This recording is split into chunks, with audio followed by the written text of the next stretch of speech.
Well, this is happening. Tax reform, now a top priority for President Trump, and it is for voters as well. A new Fox News poll showing 49% feel it's important for Congress to pass tax reform legislation this year, but only 14% think it's going to happen. So can Republicans get this done? Let's bring in from the Independent Women's Forum, Patrice, Onwuka, and GOP strategist Harlan Hill. Harlan, also a member of the Donald Trump for President Advisory Board. Good morning, guys. Morning. Good morning. Well, first, let's talk about this. You know, he was very adamant about 15% as a corporate tax rate, but you kind of heard his voice kind of falter a little bit. Where are we really going to end up here, Harlan, when it comes to the corporate tax rate, do you think? Well, you know, I think that the president has some willingness to move and to make a deal. Obviously, congressional Republicans have signaled that they are more likely to pass something around 20%, and that's in order to maintain a balanced budget, or at least, you know, pursue one.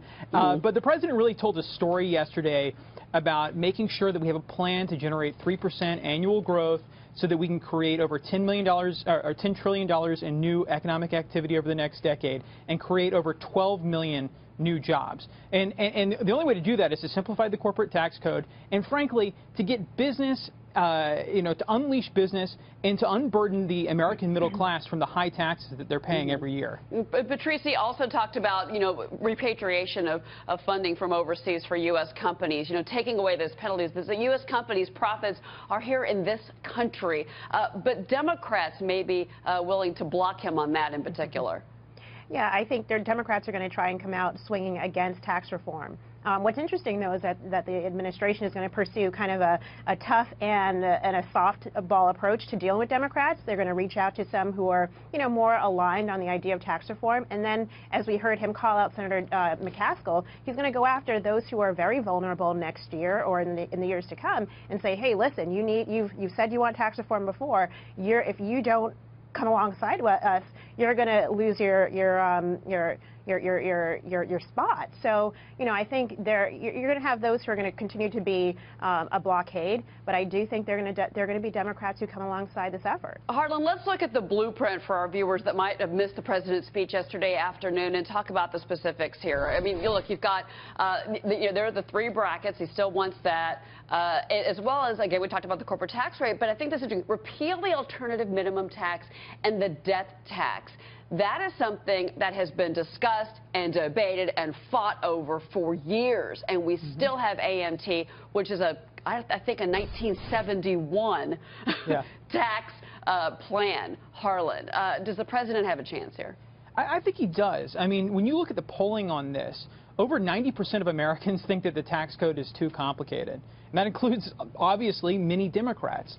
You know, over 63% of Americans in one of the most recent polls that I saw want comprehensive tax reform.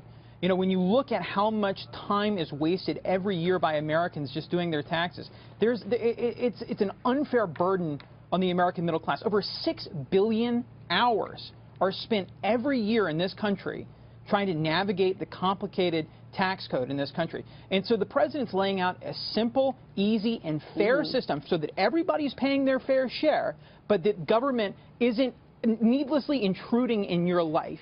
And I think that that's a positive thing. And we've seen, if you look historically at this, that when we have these kinds of tax cuts, it generates massive economic growth. Patrice, I've only got about 10 seconds, but he's going to have these meetings, obviously, with the Big Six. This is all going to be next week. He's going to meet with congressional leadership.